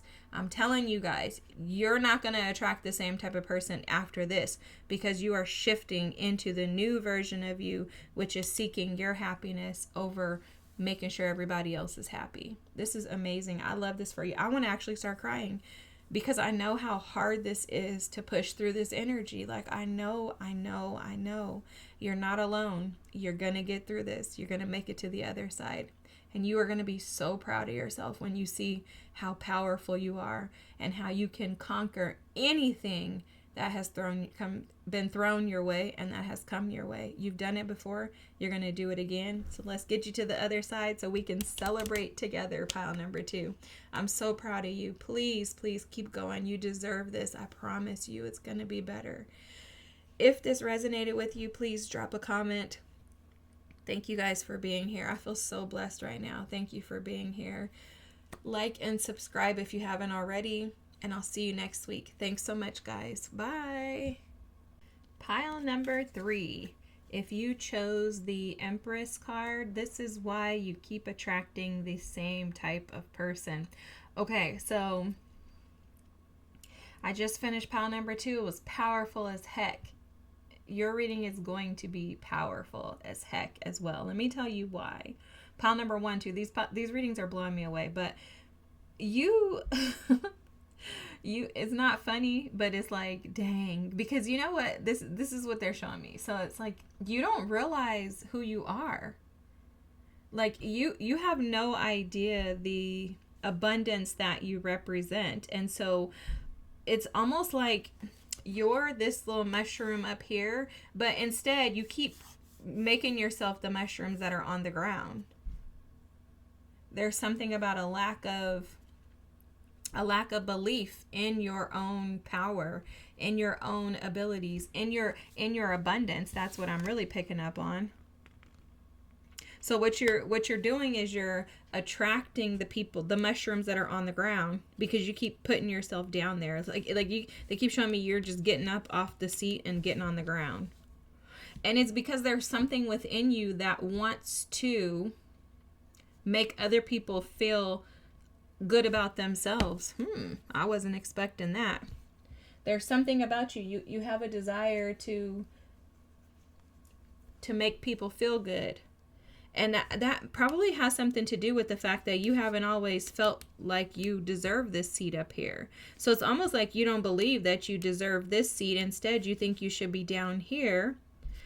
And it's not to say like, oh, that you're better than anybody else. It's just that you've done work to get yourself in this seat. And anybody can get in this seat.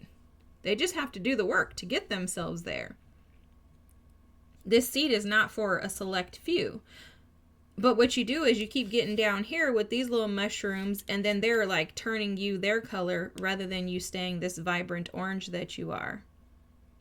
And it has everything to do with your intentions. There's a purity to your heart. Your intentions, you mean well, but it's not meaning well for yourself. So it's like you mean well for them. You really want to, inspire and hope that people would see how great they are. But what you're doing is you're doing that for everybody else, and you're neglecting yourself.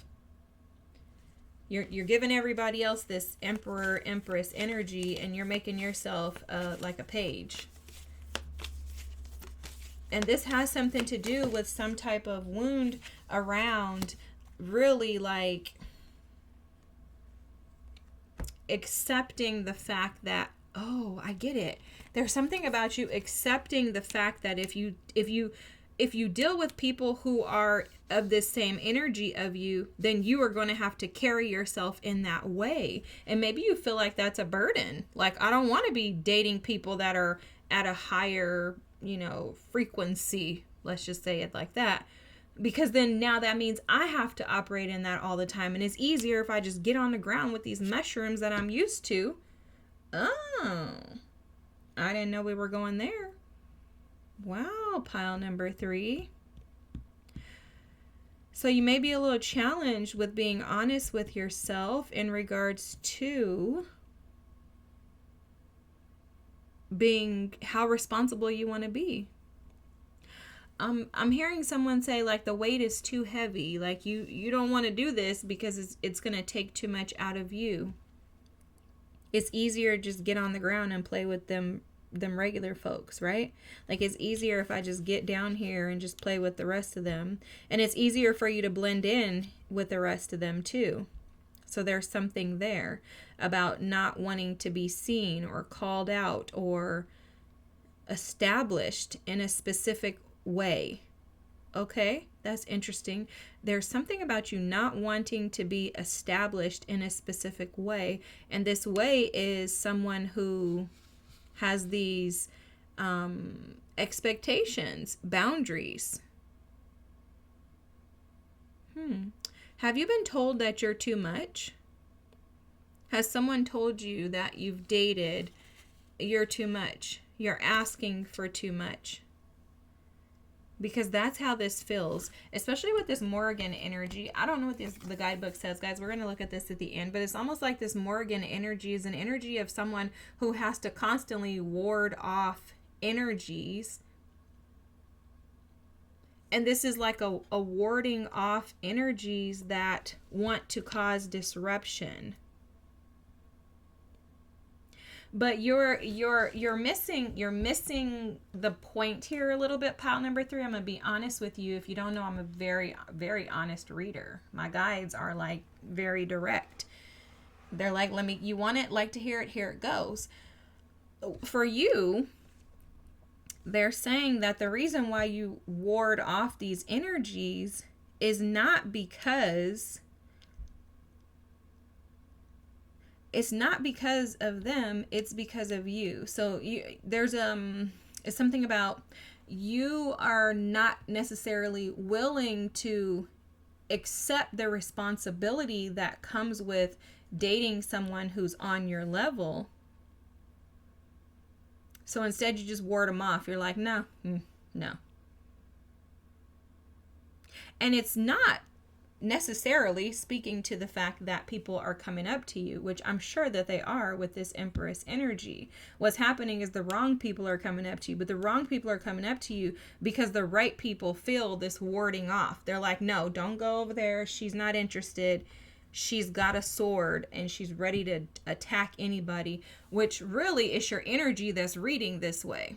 Right? It's not that you're giving them those signs. You may not be rude. You may not be none of that. But it's just that your energy is giving off, I have a sword and I will attack anybody that comes over here. And it's because your energy is reading as I sit down here with the rest of these little scallywags.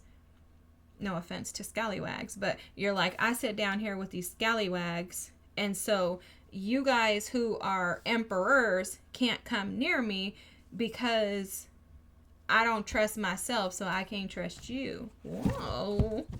And I can't trust myself because I cannot be responsible with what's required with dating an emperor. Okay. Wow. Look at this. You have the bottom of the deck here is North Node. This is about lessons, okay? The 9th house, this is Sagittarian energy. This is learning. This is also about lessons. So what this is showing me, this is Sagittarian energy is about expansion. This is Jupiter. There's something in you that prefers to get on the ground than to expand.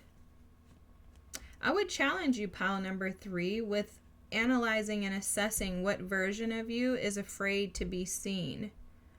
What version of you, where in your childhood did you feel like you needed to be seen and not heard? That type of thing, right? What happened in your childhood that led you to believe that you couldn't handle or manage responsibility, which would be this more that wants to come to you?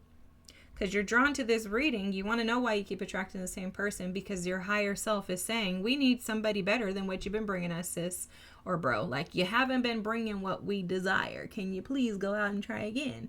That's your higher self. So you're brought here because you're wanting to really know, how can I attract something different? And you can attract something different by encouraging your inner child that you are capable of handling more. You're deserving, you're worthy of more. That where you've been is not where you need to stay, because it's been unfulfilling, and it also has kept you smaller than you're supposed to be. It's literally like you are operating and your energy reads as a page, but you're the empress. And it's because of the... honestly, I have to just say it the way that they're giving it to me. It's a lack of desire to carry this. Okay, there's something that they keep saying about you not wanting to carry this. Like, you feel like it's too much to have to be with somebody that's an emperor. Okay, like maybe you feel like if you date an emperor, you're going to have to allow somebody to take care of you, and you're like, I don't want nobody to take care of me because I can do this by myself. I've been single for 20 years. I can continue in that, right? It's that type of thing. Like, it's something about this that would require you, something about dating somebody on your level that would require you to come out of a comfort zone. There also could be something here that they're bringing up in regards to like some hierarchy, like in your mind. Maybe you are used to doing everything by yourself, or in relationships, you're used to making the most money, something like that. And it's like, if you date somebody on your level, you don't know what that would feel like to have a partner that isn't equal, and you would feel imbalanced because you're so used to being the one who's like the carrier of the heavy weight, right? Especially like if you're a feminine, there's something about if you date a man that has money like you have money, it's going to be too strange, because that's the responsibility, right? That's what they're talking about. The responsibility is that would feel weird because I'm used to being the one who's carrying everything, and I can't imagine somebody coming in and helping and carrying that for me. And the reality of it is, this is real life to have these thoughts. To be like, oh my God, I would just rather ward off anybody that comes my way and keep dating these scallywags, because it's easier than thinking about receiving. Because that's what this has a lot to do with. The Empress is able to receive. She lives a soft life. And I think you have lived a life of independence. Even if you're in a relationship, I think you are more of an independent partner where you do everything. Like I said, I feel like you're the one that's like earning everything. You're the one that's working. You're the one that's making the most money. You're the one that's like the go-getter. And so to think that you could have someone come in and nurture and tend to you is a responsibility. Because now you have to get yourself out of doing into receiving, and that is very hard. There also is a level of ego that gets involved in that, because our egos want to keep us safe. The ego, for me, is the easiest way I think about it, is your ego is your inner child. That inner child, when that inner child has had to fight and do everything on their own, they don't want to think that somebody's going to come in and try to take care of them, because that means I'm at risk of you telling me you're going to do something and not following through with it. So therefore, I'm at risk of being hurt. I'm also at risk of not having control. Ooh, these readings are serious, y'all. I didn't know what I was stepping into. This 9th house energy, and we're going to read that Morrigan energy at the end. The 9th house energy is asking you to expand this perspective. Maybe someone else coming in as an emperor, being your equal, you dating them, maybe it would be a walk in the park. Maybe that person would carry part of the responsibility so that you didn't have to carry it all, because that's another part of this, is that they're saying that you're more than likely used to carrying the relationship on your own. And dating an emperor would require that you only be responsible for 50% of it. So it's easier for you to just stay down low with the scallywags, or to ward off any of these emperors that may come your way, because it puts your inner child in a state of fear. And it's due to several things that we mentioned earlier. Wow. Guys, this Teach card is the Hierophant card.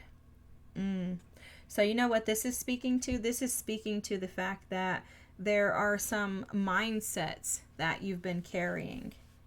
There's some ideologies, thoughts.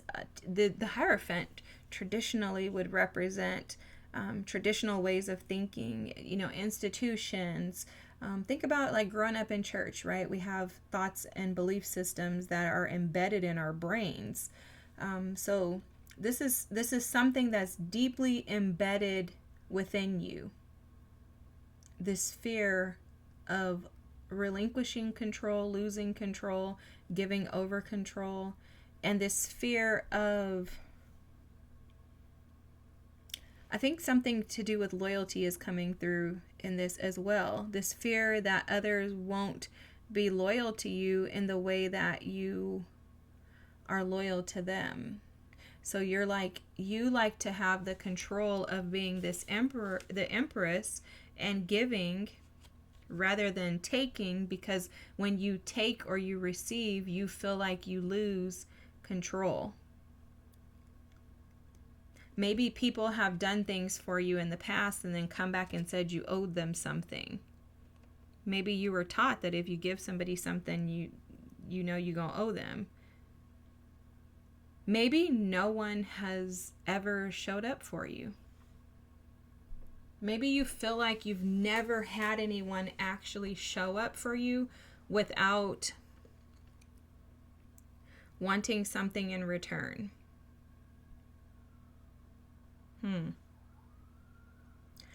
Maybe you also, these are just things that they're telling me that are coming through. Maybe you also are under the impression that you're supposed to show up for yourself. Some people believe that you're not supposed to have somebody else to show up for you. But all of these beliefs keep you from attracting someone who actually is on your level. Because you could have this Empress energy to where you are very wise, very mature, very nurturing. Maybe you're able to receive and manifest the things that you desire in life. Maybe you're just really, really blessed. But there's this version of you that's trapped in these, and I'm going to just say this because it's how it's coming across, these outdated ways of thinking that are keeping you trapped and stuck in this independence. This idea that you don't need a partner, you can do it by yourself, you've been fine. Which that's all true. You don't need them, but I think you desire them. And I think you deserve them. Look, this is even validating that. This is daydreams and decisions. This is the 7 of Cups.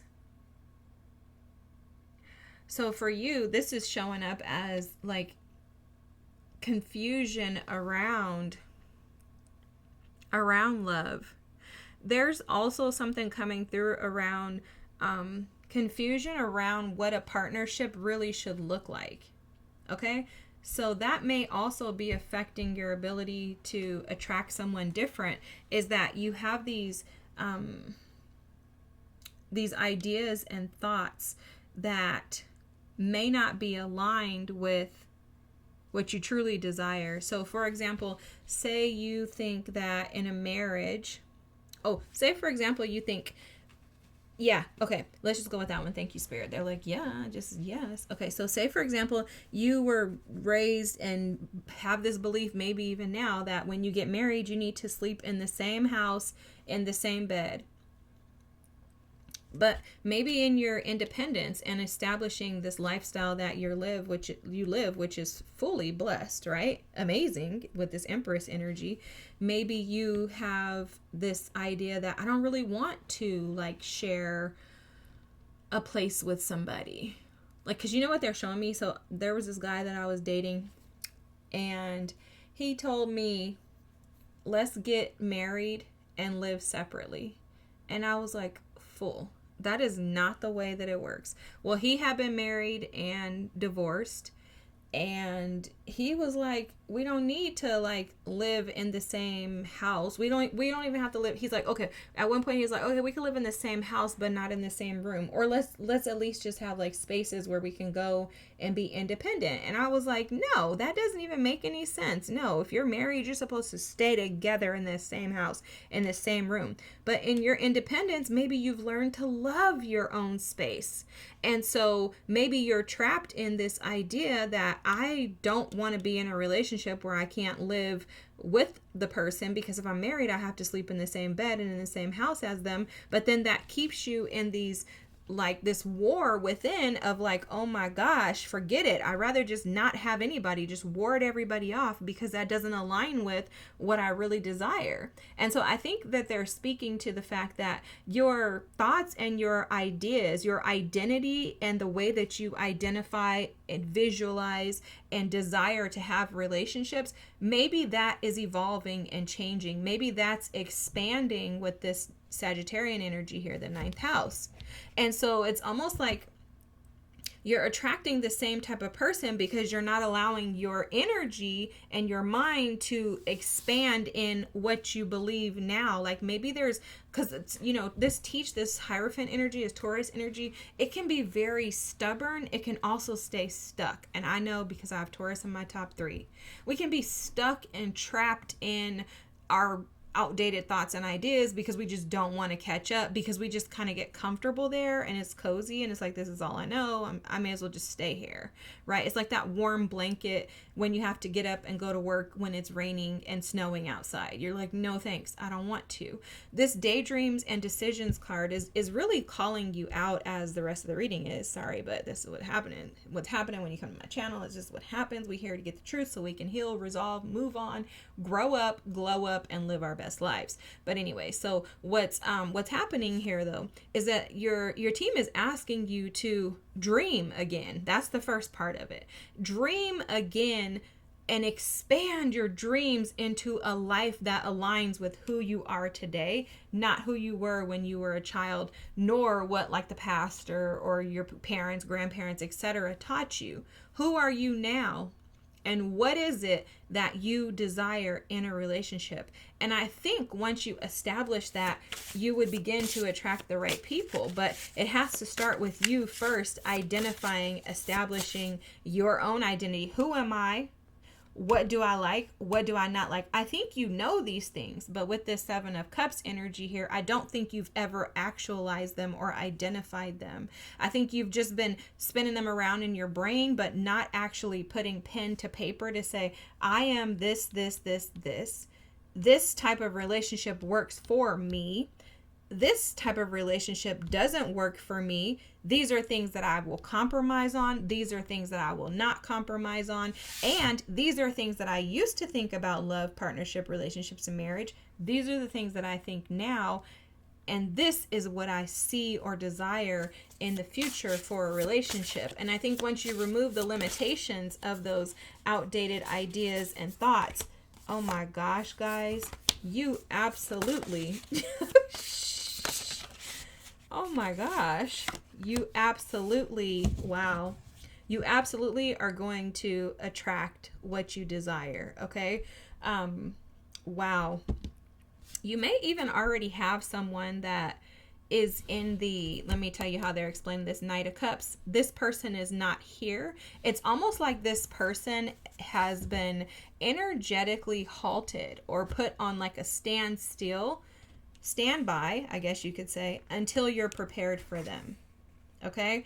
So you have somebody in the, like, like a boat that is coming from like Japan to the USA, how it has to travel by sea for days. This person may be like in Japan, not ready to leave yet, waiting for you to get on board, to come into agreement and an alignment with what you want long term. Because you have the 9 of Wands here, the 10 of Pentacles here, the Three of Swords here and the Knight of Cups, which this is speaking to the fact that the reason why you've been so you've been attracting the same type of person due to your limitations on the way that you can think and perceive love. And it has something to do with upbringing and heartbreaks that you've had to endure.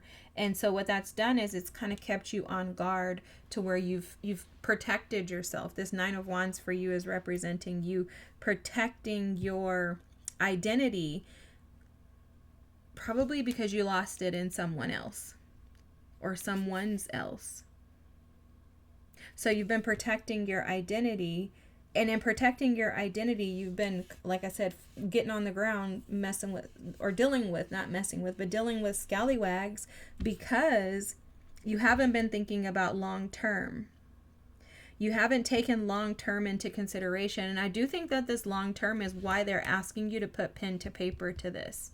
Okay, they're asking you to actually identify the ways that you saw love when you were heartbroken versus the ways that you see love now. On the other side of the struggles, this Morgan is giving me like the Queen of Swords energy. On the other side of the struggles, the conflict, the wars that you've had to fight in love, what lessons have you learned? What strength, tenacity, endurance, what's been built in you? And what's been established in you in regards to doing things different. Okay, it's almost like they're asking you to go on this like self-discovery into your love life to really, really, really establish a clear perspective as to what you want and where you want to go in the area of love.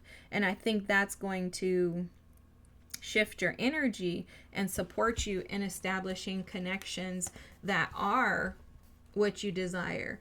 Because this Ten of Pentacles is showing up as like being able to see the bigger picture. That could also be something here too, especially based on how they're showing your energy as you being, you know, an independent person who's done so much on your own, been able to kind of establish and create a life of your dreams on your own. That can also halt you sometimes from being able to expand your thoughts into thinking about someone else and how to compromise.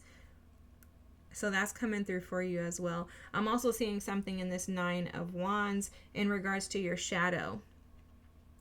Your shadow self may tend to override anytime there's fear that someone else is going to step in. Like it's almost like imagine you have a dog that is, or a cat, okay, that's super possessive over you, and then you start dating someone, the cat starts like biting at their ankles and stuff. So like that's your shadow, is that cat. Your shadow gets afraid, your inner child gets afraid and guarded anytime there's a threat to the system. And the threat is any outside party, any outside influence that could potentially bring in this Three of Swords energy of heartbreak.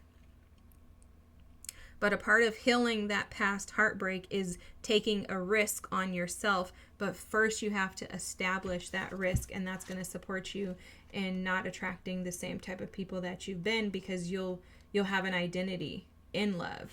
So I think something that they want me to bring to your attention is that, you know, we all carry different identities. You have an identity as a parent. You have an identity as a mother, a father. You have an identity as a brother, a sister. You have an identity as an aunt and uncle. You have an identity at work. You have an identity when you go to the dentist, right? You have an identity in every area of your life. But what we do is we think that one thing identifies us. So we think, oh, if I love my son this way, then this is the same way I'm going to love my partner. And they're saying, no, that all of those identities, basically, they're all different hats that you're wearing. So they're really, really inviting you to take a step back and assess. That's why the teach is here, the learning, the Sagittarian energy.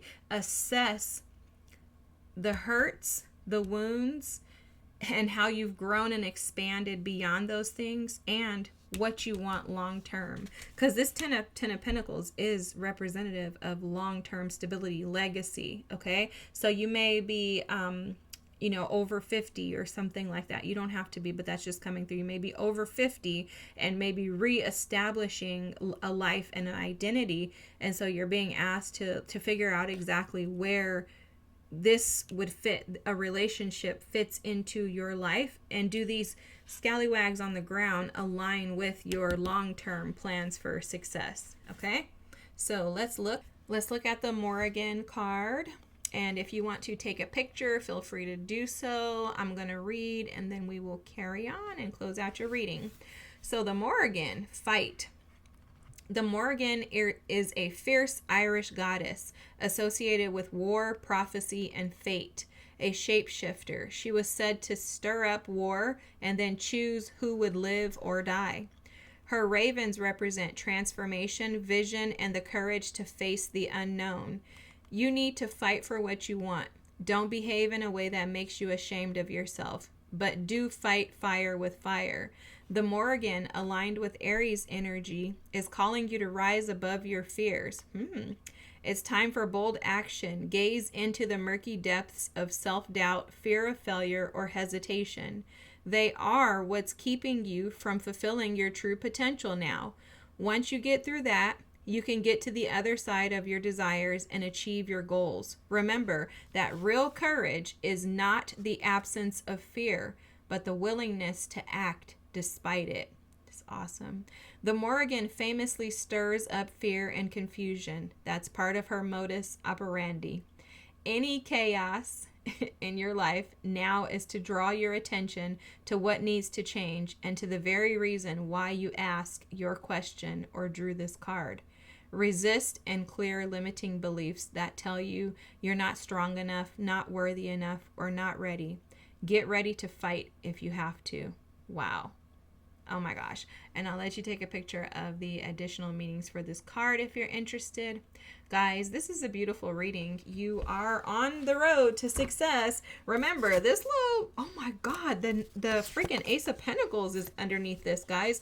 This Knight of Cups, this love offer, is sitting in the shadows. Again, they're in Japan just waiting for you to come, and it's something that is tangible. This Ace of Pentacles is what's needed to get to that Ten of Pentacles. This is the starting point that gets you here, but it's gonna require that you first assess where you are and be willing and open your energy up to receive this cup, because I'm telling you, that cup is on its way to you. You just have to get prepared for it and open your heart to receive. Hard to do, but you're going to do it. You're going to get it done. Thanks for being here. I appreciate you. I hope this resonated with you. If so, feel free to drop a comment, like, and subscribe if you don't mind. Have an amazing night, and I'll see you next time, pile number 3s. Bye.